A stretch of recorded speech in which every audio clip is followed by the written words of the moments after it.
gobierno se instala mientras otro se va. Uno debe someterse a los balances si pretende que se le reconozca un legado, y el que ingresa son solo promesas de que todo va a estar mejor. Un presidente pierde poder mientras el otro, el nuevo, estará con la mayor capacidad posible, el poder que otorga el inicio, la esperanza, la votación reciente. Dos visiones chocan, dos visiones se enfrentan, colisionan. Boric dice que el país está normalizado, que él logró eso. Kast dice que las cosas están mal, que se vive una emergencia y que por eso su gobierno será un gobierno de emergencia. Agua y vinagre, posturas, evaluaciones, visiones inconciliables. Todo lo demás son palabras de buena crianza, expresiones amables para la ocasión, ciertas formalidades que llaman republicanas. Para el oficialismo, la normalidad alcanzada, que debería ser un logro que provoque satisfacción, esa normalidad no se condice con el resultado electoral, eso de haber perdido por 16 puntos frente al que dice que hay emergencia, frente a Kast. ¿No habrán entendido el mensaje los ciudadanos? ¿Es que fue un problema comunicacional? La que fuera candidata del oficialismo, Janet Jara, intentó distanciarse del gobierno, en especial en materia de seguridad.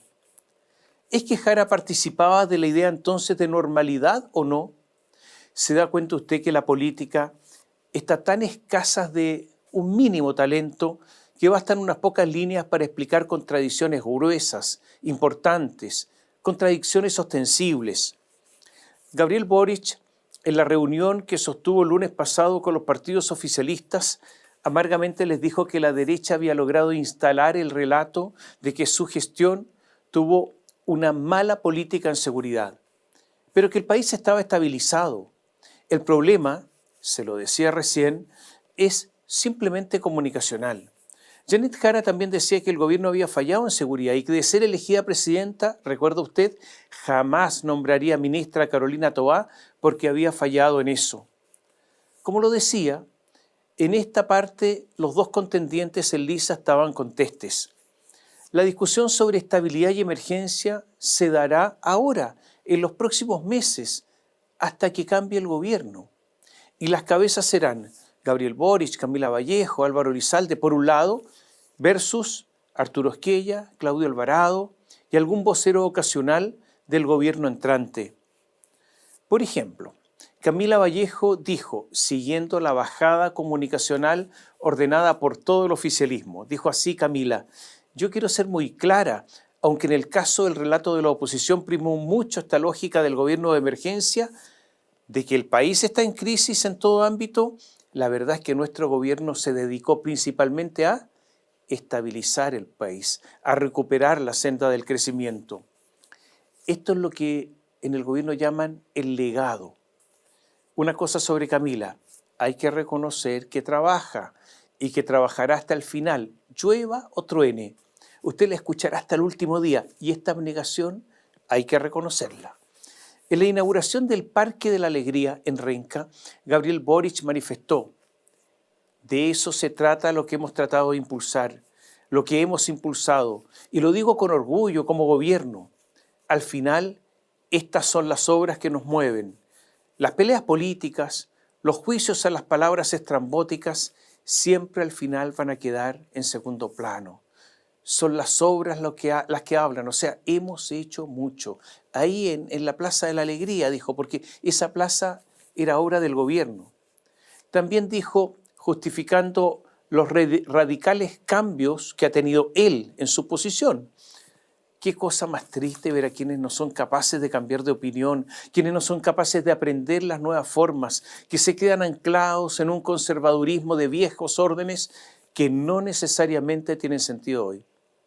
El asunto es que esos cambios, se lo digo a Gabriel, hay que justificarlos y no simplemente cambiar, sino indicar por qué lo que antes se sostenía estaba errado. Porque si no, podría pensarse que solo son cambios tácticos, cambios acomodaticios para la ocasión, y no el fruto de una reflexión. Cambios que solo ocurren esperando la ocasión para volver a lo antiguo. Esta parte, Gabriel, no la hemos escuchado. En todo caso, yo creo que Boric tiene tiempo para esto, o sea, para explicar las cosas. Gabriel Boric volvió a un lenguaje que se acerca además a cierto rupturismo primigenio. ¿Qué dijo? Acá no estamos para caerle bien a todo el mundo, estamos para construir, y para construir muchas veces hay que romper huevos. Y lanzó un aviso para que todos estén preparados, usted también. Vamos a seguir viéndonos desde donde nos toque estar, luchando juntos. O sea, voy a seguir en política y luchando juntos. Pero esta disputa puede ser menor frente a la que podría venir.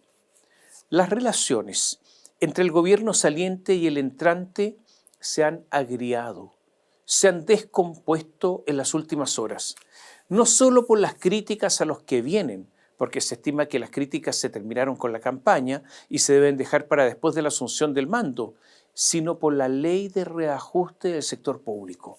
Las advertencias es que de todo puede saltar por los aires, que todo puede romperse. A ver, vamos por parte. Vamos primero con lo menos relevante, eso de las críticas. Sabemos que Antonia Orellana, la ministra de la Mujer, desespera hace tiempo porque su voz fue perdiendo volumen, se fue achicando, se fue apagando. Siempre fue poderosa en el comité político, pero el caso Monsalve a ella le dañó en el ala. Si fuera un ave, es de aquellas que nunca más voló. Se le conoce también por ser de una verbosidad algo incontinente. En cuanto a la posibilidad de que, señalada por José Antonio Kast para su esposa María Pía Adriasola, Kast había dicho que ella, Adriasola, ejerce un cargo de primera dama, cargo que fue eliminado bajo este gobierno. ¿Qué dijo la ministra de la Mujer, Antonia Orellana? Dijo que si uno saca las declaraciones altisonantes de algunos, lo que pueden ver es que lo que hemos hecho en este gobierno es que no haya funcionarios públicos que dependan de alguien solo por ser pareja de. Es una persona con una opinión política y seguramente querrá jugar un rol. Y en ese sentido no hay nada que se lo impida. Lo importante para nosotros como gobierno es que en un Estado moderno no puede la función pública depender de un cargo de parentesco. Y yo, de verdad, tiendo a encontrar la razón Antonia Orellana. Pero Antonia, no es solo un asunto de parentesco. Este gobierno se ha repletado, y usted lo sabe, Antonia, de amigos, de pololas, de expololas, de exconocidas con cercanía estrecha y un largo etcétera. Hay que tener cara de piedra, cara bien dura para decir que el parentesco no, y no lo otro. Si no, pregunte usted, ¿por qué Gabriel Boric no pidió a Francisca Moya, la que visó el decreto inconstitucional que firmó Boric para la compra de la casa de Salvador Allende? Y esta Francisca Moya señaló en su defensa que se había dado cuenta, pero que Boric iba a firmar algo inconstitucional, pero que no estaba entre sus deberes decírselo. ¿Por qué no la echaron? ¿Qué pasó? Antonia, usted sabe lo que pasó. Usted sabe por qué no la echaron. Aquí hay impudicia. Es verdad, hubo un papel de primera dama en este gobierno, aunque haya sido para cerrar las fundaciones que dependían de ella, y estuvo a cargo de una mujer fugaz, Irina Karamanos. ¿La recuerda? Orellana también agregó que los republicanos en general no están de acuerdo con la idea de los derechos de las mujeres. Lo dijo textual. Arturo Esquella, presidente republicano, le advirtió: los ministros salientes tienen que tener cuidado con las declaraciones que hacen. Hay que resguardar precisamente las formas. Estamos hablando de una nueva administración que ganó con una mayoría histórica de respaldo ciudadano que nunca antes habíamos tenido en un presidente de la República. Y eso los debería hacer reflexionar respecto de qué es lo que buscan con este tipo de declaraciones. Estas críticas de Antonio Orellana agrietan la relación formal entre gobierno y oposición. Pero, se lo decía, esto no es lo más importante por ahora. Lo que voy a contar está relacionado con lo anterior, con eso de los amigos, pero es mucho, mucho más grave. Estamos ante un desparpajo, un descaro, una especie de insolencia inesperada. Ocurre que el gobierno negoció con la ANEF, la Asociación Nacional de Empleados Fiscales, el reajuste del sector público. Más allá de que se dice que está desfinanciado, de acuerdo a la ley de presupuesto recientemente aprobado, ocurre que el gobierno sacó un conejo del sombrero. El conejo es feo, es antiestético, es maloliente. Lo que hizo fue agregar una norma, un artículo que amarra a los funcionarios públicos contratados por ellos, por este gobierno. O sea, modifica la ley vigente, altera los dictámenes de Contraloría y la jurisprudencia de la Corte Suprema. O sea, están legislando de la peor manera, porque están legislando para sí mismos. La idea es que la nueva administración no pueda despedir a los funcionarios que contrataron. Voy a decir algo obvio. Esta norma, los que hoy gobiernan, ellos no la tuvieron cuando asumieron. Esta norma nada tiene que ver con el reajuste del sector público, por lo que optaron por una ley llamada miscelánea. Esas leyes que se refieren a distintas materias y que se convierten en una especie de bolsillo de payaso. El alza del 3,4% de las remuneraciones, se agregaron estas normas que, insisto, nada tienen que ver con este reajuste. La primera norma dispone que la no renovación de contratas o su renovación en condiciones distintas en las subsecretarías, servicios públicos dependientes de los ministerios o que se relacionen con el presidente de la República a través de ellos, delegaciones presidenciales, universidades estatales y municipalidades, se realizará únicamente mediante un acto administrativo fundado con hechos y fundamentos de derecho, sustentado en criterios objetivos y acreditables, sin que baste la mera referencia formal a necesidades del servicio sin respaldo fáctico y específico. O sea, una contrata que en su espíritu es esencialmente temporal, no podrá terminarse sin justificación y su eventual judicialización. Cuando ellos contrataron, no lo justificaron, pero ahora exigen que para el despido se justifique. Esto no había ocurrido antes. Y agrega la norma que los funcionarios con al menos 2 años de servicios continuos podrán reclamar de vicios de legalidad con ocasión de la no renovación de su designación o su renovación en condiciones distintas. Y están legislando porque resulta que la Corte Suprema no ha dicho 2 años, sino que 5 años. Se agrega una segunda norma que dice, al personal que, escuche bien esto, al personal que preste asesoría directa en el gabinete del presidente de la República, en el gabinete de ministros, de subsecretarios, de gobernadores regionales, delegados presidenciales, seremi y jefes superiores de servicios designados por el presidente respecto a su modalidad de contratación, causales de cese, límites a su número y remuneraciones, inhabilidades, mecanismos de transparencia y normas transitorias para su aplicación. A todos ellos. O sea, todos los funcionarios de exclusiva confianza. Esto yo no lo había visto en democracia. Que se pretenda que sigan todos los asesores políticos, los que por razones de coincidencia política están ahí, que sigan los amigos y los amigotes. Yo nunca había visto tal sinvergüenzura. Nunca había visto que pretendan regular a los funcionarios de la exclusiva confianza. Es algo insólito, es algo espurio, es algo bastardo. Claro, el gobierno tiene aliados. El presidente de la CUT dijo, Manuel Díaz dijo que está de acuerdo. Es cierto que una vez se hizo algo así, es cierto. ¿Quién fue? El general Pinochet. El general Pinochet, cuando terminaba su régimen, dictó el actual, me refiero al general Augusto Pinochet, dictó el actual estatuto administrativo para impedir que despidieran a los suyos. Cuando terminaba la dictadura, se dictó el estatuto administrativo. Y por eso es tan difícil despedir a funcionarios públicos, porque Pinochet quería defender a los propios.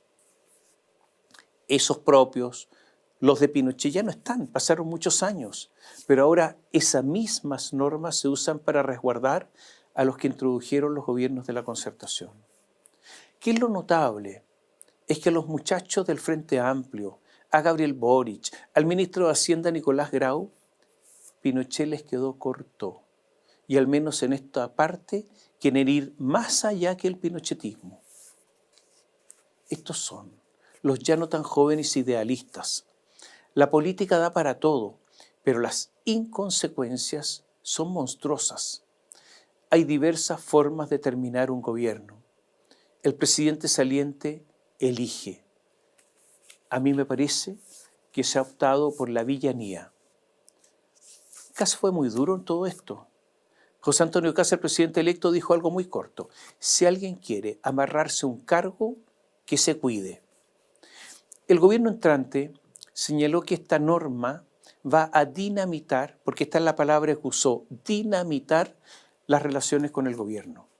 Los próximos meses, si esto sigue así, pueden ser meses un poco infernales. ¿Qué dijo Arturo Esquella, que dirige el Partido Republicano, senador electo? Dijo, este artículo, estas normas, rompe o pone en riesgo las confianzas que son tan importantes en esta etapa. Hemos hecho todo un esfuerzo para ir generando una muy buena relación, no solo por el presente, sino por lo que va a venir después del 11 de marzo, y tratar, digamos, de camuflar entre medio del texto del reajuste del sector público una norma que por ley pretende afectar algo tan sensible como las contrataciones, amarrar a las personas que actualmente están prestando servicio en el sector público, particularmente aquellos que llevan 2 años de que fueron contratados, es impresentable. En el diario La Segunda, Esquella dijo, si el gobierno sigue con los amarres, estaría, esta es la palabra que usó, se lo reitero, dinamitando nuestra relación. Agustín Romero, que es diputado del Partido Republicano, dijo que esas normas exceden completamente el objetivo de una ley de reajuste. Se introducen reglas sobre la no renovación de honorarios y sobre la estructura y funcionamiento de los gabinetes, materias que claramente son abusivas porque intentan condicionar la gestión del próximo gobierno. Para Romero, esto no es un reajuste salarial, es un fraude que intenta rigidizar la administración pública por la vía de una ley transitoria cuyo objetivo es mantener infiltrado al Estado con sus operadores políticos. Los diputados de la UDI señalaron que la Contraloría ya había establecido que las demandas debían ser resueltas por los tribunales de justicia y la Corte Suprema definió en 5 años el reconocimiento de la confianza legítima. Pero resulta que ahora el Ejecutivo pretende rebajar ese plazo a 2 años y además forzar al organismo a resolver estos casos pasando por alto los criterios establecidos. El gobierno, a través del Ministerio del Trabajo, defendió la idea al decir que esta iniciativa no cambia las reglas actuales, formaliza en la ley lo que hoy se ha discutido o que se ha incorporado a través de instrucciones ministeriales, dictámenes de Contraloría y fallos judiciales. Tratando de apoyar todo esto, el presidente de la Agrupación Nacional de Empleados Fiscales, ANEF, José Pérez, dijo: no es una ley de amarre, sino que responde a una demanda histórica que tenemos como ANEF. O sea, la ANEF dice que esto es una demanda histórica que ahora se concreta y el gobierno dice que todo existe y que solo se materializa en una ley. Pónganse de acuerdo. Marco Sila Vaca es un diputado del Partido Socialista y fue una voz aislada en el oficialismo al hacer declaraciones en contra de esta ley de amarre. Pero no descarte usted que varios en el oficialismo se rebelen en contra del gobierno de Gabriel Boric y adopten esta postura crítica. Sería una derrota a un gobierno derrotado. Según el economista David Bravo, que es director del Centro de la Universidad Católica de Encuestas y Estudios Longitudinales, el acuerdo rigidiza el estatus de contrata de casi, escuche bien, 380.000 personas que están en el sector público. Y agregó que el Ministerio de Hacienda debió haber informado del alcance y los costos de esta medida.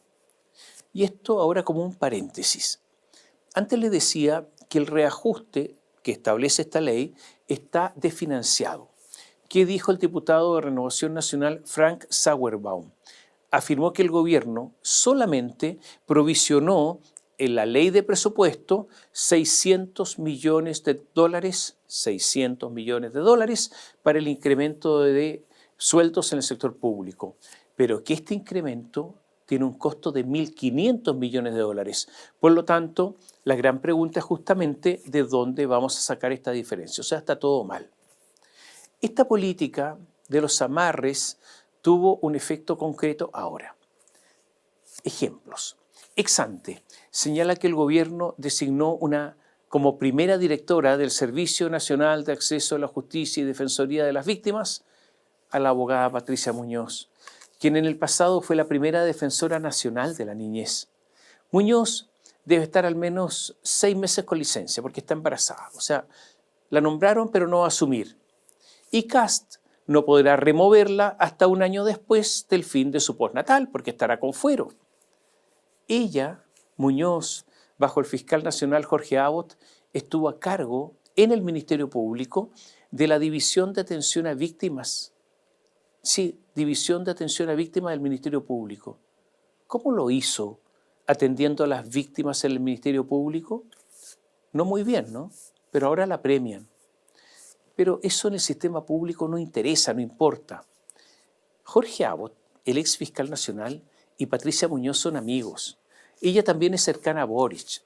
O sea, todo está muy, pero muy lubricado. Algo más, a propósito de empleos públicos.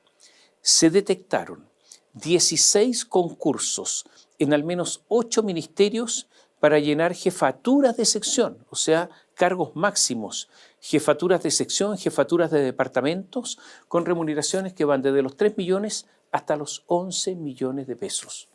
Sin embargo, la mayoría fluctúa en el orden de los 4,2 millones de pesos. Lo raro, lo dijeron en la UDI, es que todos estos procesos de selección finalizan entre el 31 de diciembre y el 23 de febrero. A días del traspaso del mando presidencial los van a designar ellos. Hay cargos súper buenos. El Ministerio de Relaciones Exteriores, ahí se está designando al jefe del Departamento Económico de Chile en la ciudad de Los Ángeles, en Estados Unidos. Sueldo, 11.645.721 pesos. Se está designando también el jefe del Departamento Económico de la Embajada de Chile en Ciudad de Panamá. Sueldo, 10.390.341 pesos.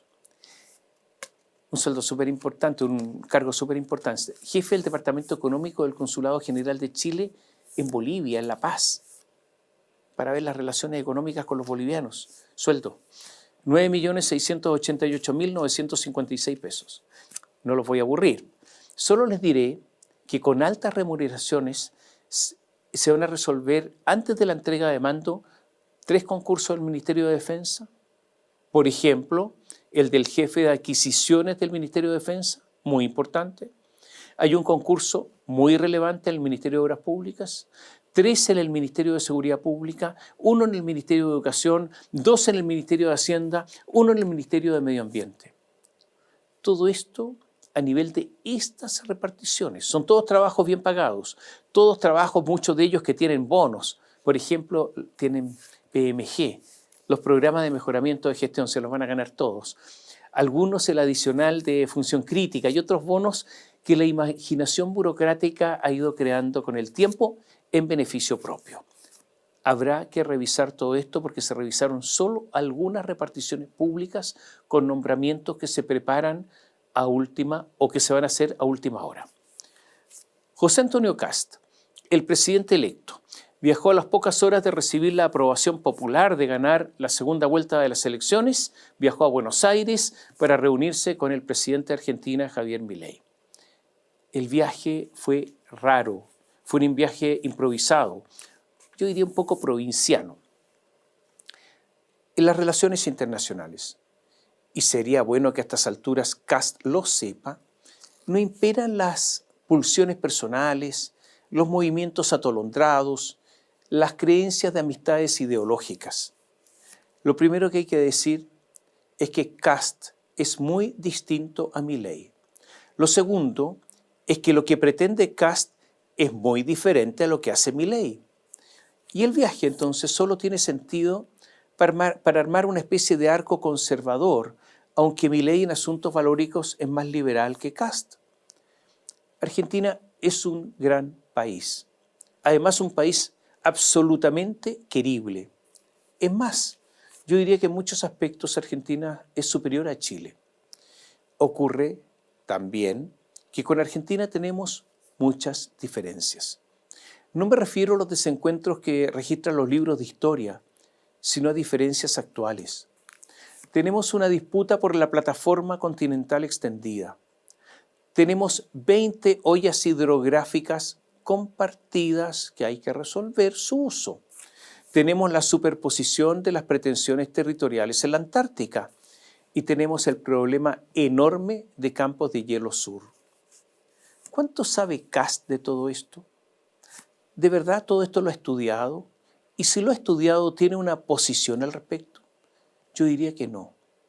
Y no se trata de no reunirse con Milei, no se trata de dejar de sonreír, no se trata de rechazar el caerse bien, sino de obrar como jefe de Estado, con conciencia de lo que eso significa, sabiendo que cada palabra que se pronuncie es importante. Es lo que echamos enormemente de menos en el gobierno de Gabriel Boric, y que sería bueno que a su manera no repita Kast. Pasó algo más que yo al menos no había visto nunca. Usted sabe que los dos ministerios más importantes en Chile son el Ministerio del Interior y el Ministerio de Hacienda. Yo nunca había visto que públicamente se ofreciera al Ministerio de Hacienda a una persona por si quería. Está disponible, ¿quiere usted? ¿Quiere venir? Se lo entregamos. ¿Qué es lo que se hace normalmente? Si hay un candidato, si a un presidente le parece que alguien podría ser, se entrevista en privado a los interesados. Se revisa si los intereses, las perspectivas, los objetivos, los medios del gobierno coinciden con los que estima el eventual interesado. Pero acá no ocurrió eso, se lo dijo a todo micrófono a José Luis Daza, un chileno argentino, economista destacado. Y se le dijo, si usted quiere el cargo es suyo. Agréguele a eso que Daza es funcionario del gobierno argentino, es viceministro de Economía de Milei. Es muy raro esto de ofrecer el cargo a un funcionario de un gobierno extranjero.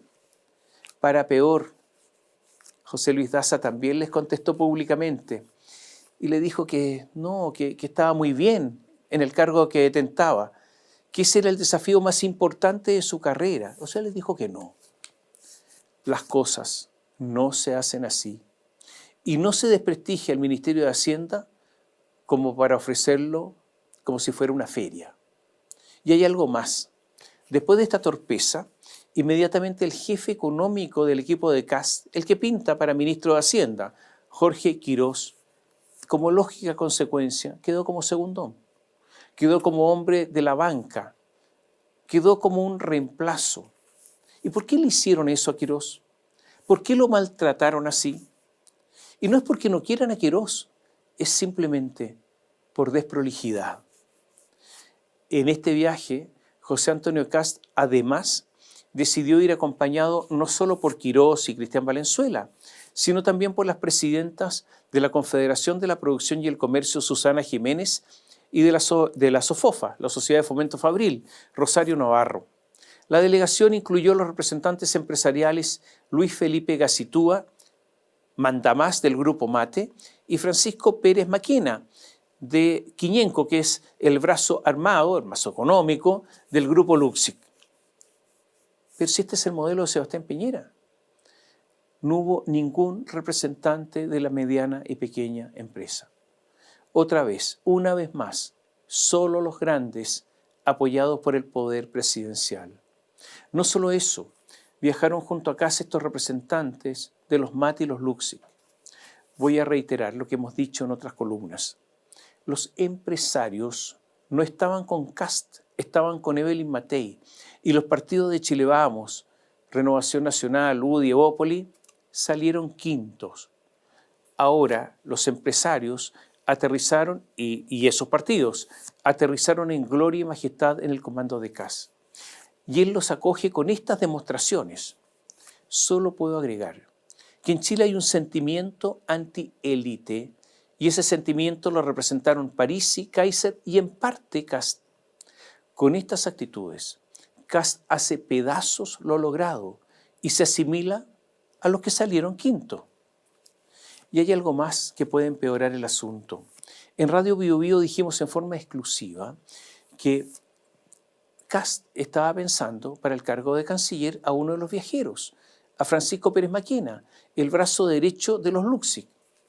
¿Pero acaso es que la derecha va a repetir sus tonteras? Los Luksic tienen minas que son binacionales con Argentina. O sea, hay intereses involucrados. Y no son los únicos intereses esto de las minas. ¿Hasta cuándo la derecha va a entender que los conflictos de interés existen? En la vida se toman opciones, se toman decisiones que abren unas puertas y cierran otras. En la vida no se puede tener todo a menos que se rompan las reglas. Se ha dicho que se quiere una cancillería tecnocrática, con acento en lo económico. Está bien, pero sin descuidar eso, siempre hay que entender que la relación con Argentina es política, la relación con Perú es política, el equilibrio entre Estados Unidos y China es político. Reconstituir las rotas relaciones con Israel, ¿acaso no es un asunto político y no económico? Perdonen, pero la falta de mundo se está notando. Y en el mismo viaje, un par de cuestiones menores.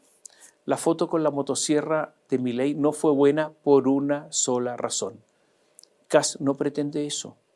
Y el altercado con un periodista argentino en un lugar público, amenazándolo que no lo dejaría entrar en una conferencia de prensa que daría más tarde, esa es la amenaza que pronunció José Antonio Kast, no beneficia al presidente electo. Son tonteras, errores no forzados, pero que no están a la altura de su larga experiencia.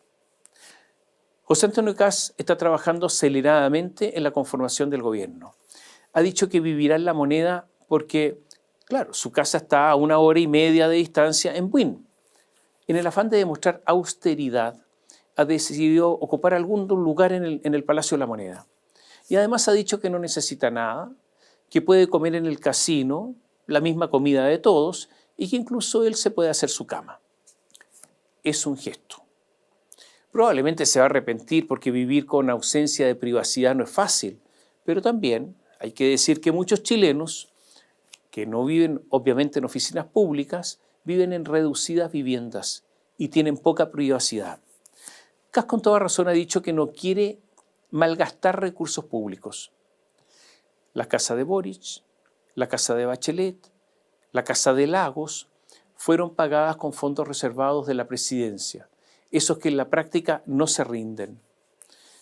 Posiblemente así habría sido mejor que Kast hubiese arrendado un departamento cerca de La Moneda y con sus propios recursos.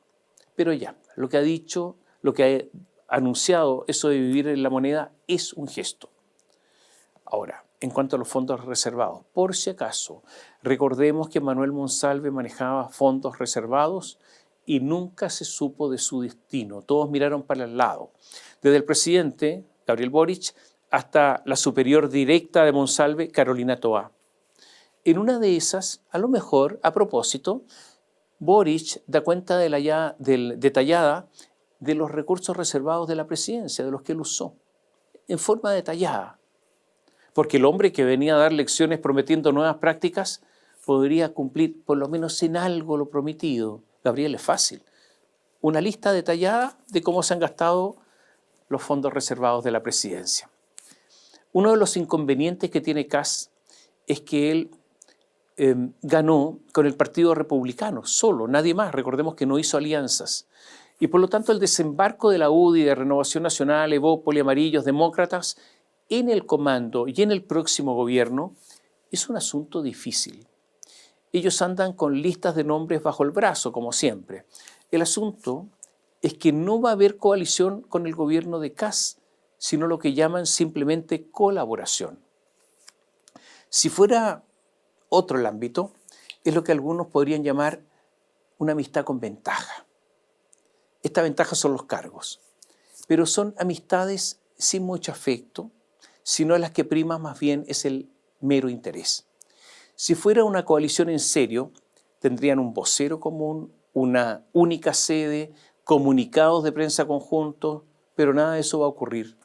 Por lo tanto, ante el primer problema podría haber un coro desafinado, poco armónico. Esta es una debilidad del gobierno que se está organizando en estos días. La situación, además de Chile Vamos, es muy rara. Es el fruto de una derrota. ¿Cómo va a integrar el gobierno? ¿Lo va a integrar el gobierno como coalición llamada Chile Vamos? ¿O van a ser personas naturales de los partidos que se integran al gobierno de Kast? Algo dio a entender Mario Desbordes, el alcalde de Santiago, cuando dijo: al futuro de Chile Vamos no existe, no hay Chile Vamos para el futuro, y habría que crear una coalición más amplia, ya que Chile Vamos cumplió su ciclo. O sea, por el momento hay poco o nada. Lo que ha ocurrido es que la UDI y Renovación Nacional se han hecho o han hecho creer que son imprescindibles por su experiencia en los gobiernos de Sebastián Piñera. El presidente de la UDI, Guillermo Ramírez, dijo públicamente a Kast: gobernar es difícil. Entonces, ¿cuál es la lectura de esto? Nosotros somos necesarios. ¿Quiénes son los hombres fuertes del comando de Kast en estos instantes? El presidente del Partido Republicano, Arturo Esquella. Cristian Valenzuela, su brazo derecho en términos estratégicos. Claudio Alvarado, que podría ser ministro del Interior. Jorge Quirós, que podría ser ministro de Hacienda. Esta es la primera línea. Claudio Alvarado es un UDI que, insisto, suena como ministro del Interior, que tiene muñeca. Sería curioso, en todo caso, que un UDI tenga el cargo de ministro del Interior. Alvarado, algunos dicen que también podría ser ministro secretario general de la Presidencia. Es un ingeniero comercial de la Universidad Adolfo Ibáñez, en los años en que esa facultad era por lejos la más exigente de Chile. Estuvo en el comando de Matei, pero al ver cómo se definían las cosas ahí, en una operación lubricada, o sea, sin que hubiera chirridos, se fue y en algún momento apareció en el otro comando, en el de Kast. Es obvio que no se equivocó. Claudio Alvarado es el representante de Kast frente a Álvaro Elizalde y entre los dos se está organizando el traspaso de mando. Los nuevos ministros, según Kast, se conocerán a partir del 15 de enero. Martín Arrau, que es encargado de la campaña de segunda vuelta, dijo que habrá cambios en el comité político del nuevo gobierno. Es posible que ya no estén ahí incorporados los ministros de la Mujer y del Trabajo, y señaló: yo creo que hoy día el foco que le vamos a dar al comité político es seguridad y generación de empleo. Rodolfo Carter dijo que va a haber una sorpresa porque no va a haber, lo radical, lo innovador en las medidas va a ser en esas medidas, pero no van a ser ultras. Dijo que se van a sorprender porque todo lo que han hecho es una caricatura. No vamos a hacer los ultras, no vamos a hacer los reaccionarios de la caricatura de la izquierda que quiso decir. Algunos ven un gobierno incluso al estilo de Giorgia Meloni en Italia. Alguien relacionado con el comando, que no es republicano, me dijo que sería un gobierno con algunos cambios, pero más de administración, con acento en seguridad, en cierre de fronteras, en listas de espera en hospitales y crecimiento económico, pero eso y no mucho más. Acerca de la candidatura de Michelle Bachelet a la ONU, Kast dijo: sí, hablé con la presidenta Bachelet, ella tuvo la gentileza de comunicarse conmigo y quedamos de acuerdo en tener una reunión en algún minuto, espero que sea antes de Navidad, y creo que va a ser muy importante que nos podamos reunir y conversar sobre lo que es lo mejor para Chile. Y agregó: tanto ella como el presidente Eduardo Frei y lo que pude conversar con el presidente Boric tienen la misma preocupación de que a Chile le vaya bien. Más allá de las diferencias que hemos tenido, creo que comienza un nuevo ciclo en cómo ver y cómo enfrentar los desafíos que hoy día tenemos en Chile. O sea, Kast no cerró la puerta para apoyar a Michelle Bachelet en su candidatura a la ONU. Y colocó además, curiosamente, a Eduardo Frei, que estuvo por el rechazo de la constitución de Boric, al mismo nivel que Bachelet, que fue una de sus promotoras. Y entonces, por este tipo de cosas, algunos están comenzando a mirar de reojo a Kast. Ahora, sobre esto hay diferencias. Ya le comenté le voy a decir que Johannes Kaiser, no está de acuerdo con la candidatura de Bachelet a la ONU que sea apoyada por Chile. El diputado electo Francisco Rego, que es diputado de Renovación Nacional, que es ex candidato a gobernador, fue candidato a gobernador de la región metropolitana, dijo en el diario La Tercera: apoyar la candidatura de Michelle Bachelet en este momento sería un error de carácter nacional y de carácter internacional. Ella no fue una buena presidenta de la República, por el contrario. O sea, comienzan a aparecer algunas grietas. Mientras tanto, el equipo de Kast está preparando una serie de leyes que son leyes cortas, o sea que no van a requerir de larga tramitación. Además, pretende impulsar los proyectos de ley que se tramitan en el Congreso y que están detenidos, como las reglas de las RUF, o sea, las reglas de uso de la fuerza, la infraestructura crítica, el uso de licencias médicas y algunas que agilicen la economía. Hay dos partidos que tienen dudas de entrar al gobierno. ¿Cuáles son? Evópoli, hay que recordar que es un partido que está en disolución, y los libertarios, el Partido Nacional Libertario de Johannes Kaiser. Y este es el más relevante. Tanto Axel Kaiser como su hermana Vanessa, senadora electa por la Araucanía, han dicho que el ex candidato presidencial, que es hermano de ellos, Johannes, no debe ingresar al gobierno. Algunos han comentado al interior del comando del presidente electo, de José Antonio Kast, que Johannes habría dicho que le gustaría ser ministro de Defensa, pero con plenas facultades para nombrar subsecretarios y colaboradores y además tener derecho a participar en el comité político. Esto último no es aceptable. No sé si esto es exactamente así porque son informaciones no confirmadas del sector, insisto, de Kast. Kaiser dijo en la semana: vamos a conversar cuáles son los objetivos para la próxima administración, de qué manera podemos integrarnos y si esos objetivos son compatibles con los que nosotros queremos hacer y podemos hacer. Los nacional libertarios tienen dificultades para compartir el gobierno con amarillos, con demócratas, con Evópolis, pero también les incomoda, se lo reitero, el posible apoyo de Kast a la candidatura de Michelle Bachelet a la ONU. Estratégicamente, a Johannes Kaiser no le conviene integrarse al gobierno, le conviene estar fuera del gobierno. Y hay al menos 4 razones para esto. 1. En asuntos relevantes piensa o actúa distinto a Kast. 2.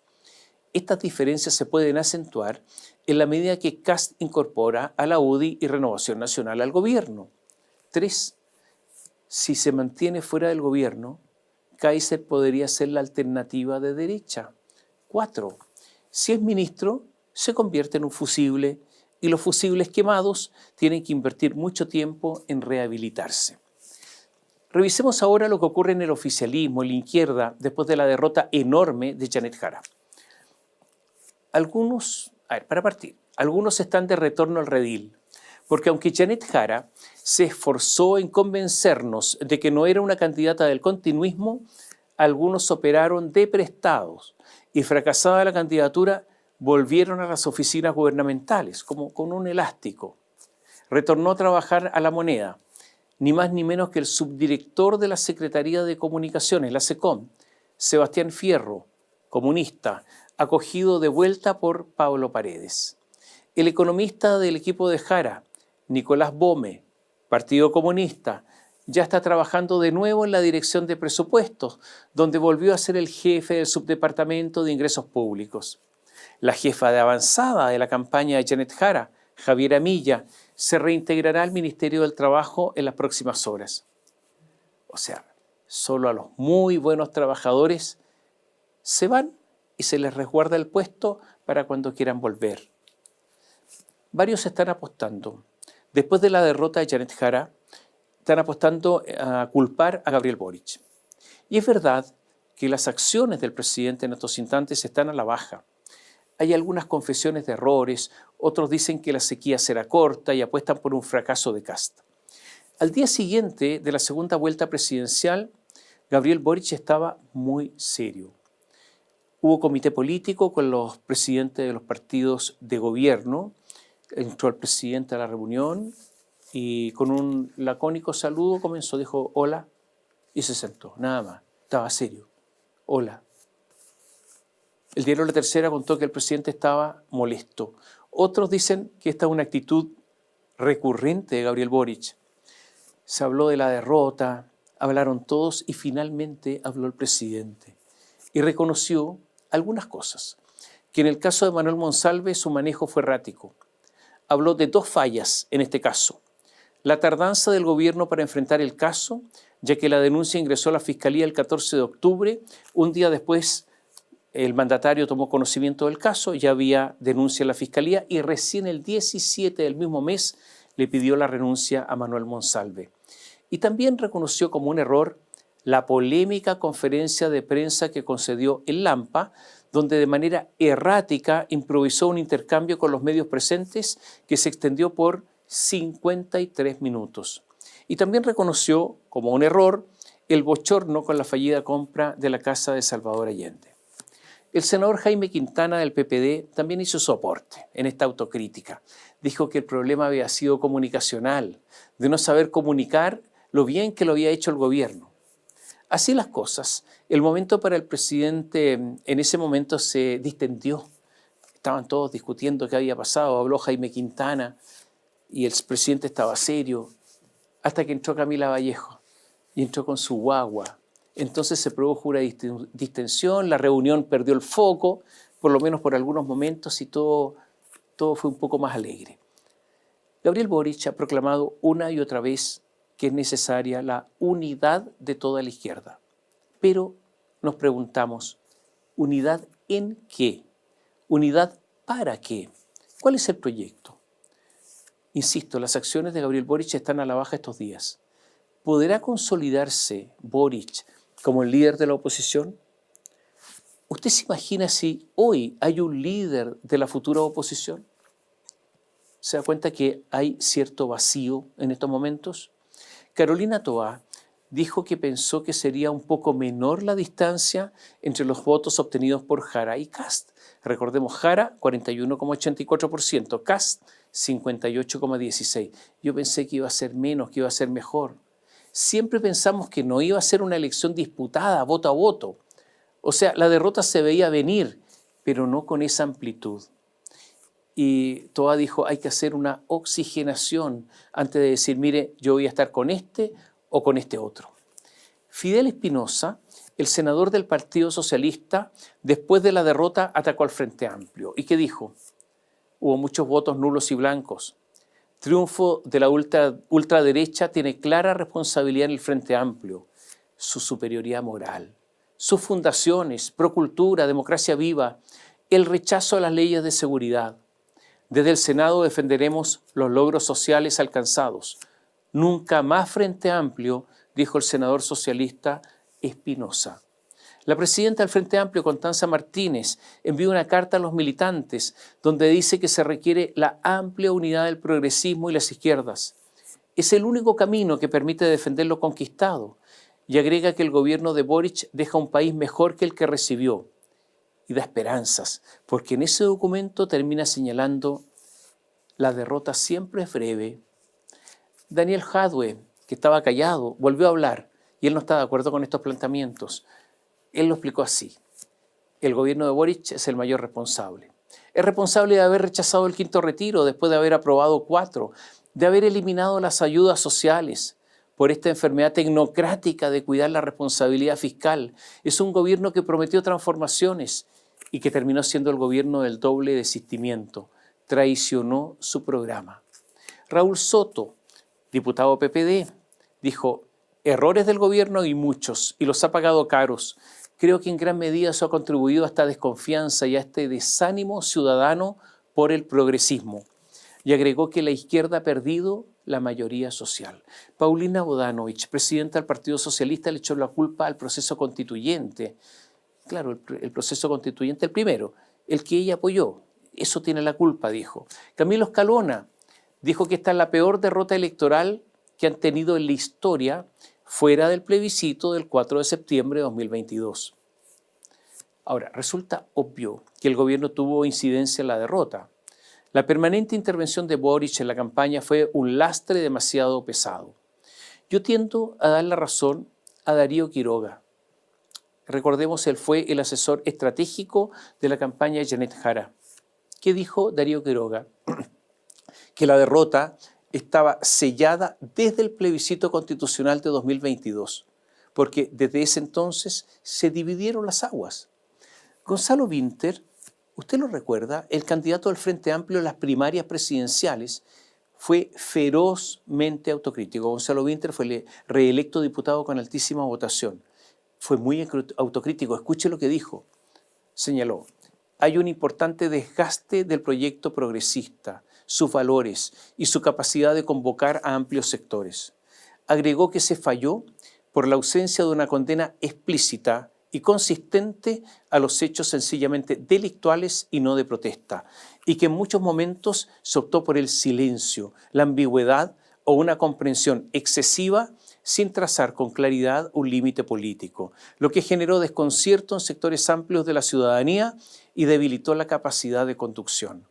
La seguridad quedó en la periferia de la discusión durante la campaña presidencial y en el programa de Apruebo Dignidad de 2021. Giorgio Jackson escribió un documento que tituló El fin de un ciclo, ¿qué esperar ahora?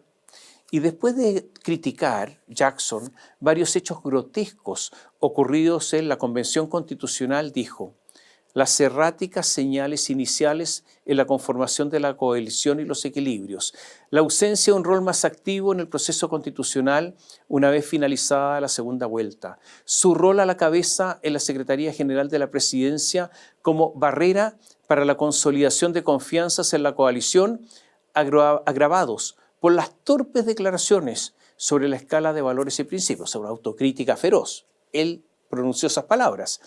Y agrega: la incursión en Temucuicui, el desprolijo proceso de indultos, el error de cálculo en el rechazo de la reforma tributaria, la fallida compraventa de la casa de Salvador Allende y la aplicación de una metodología errada que ampliaba el alza de precios de la luz.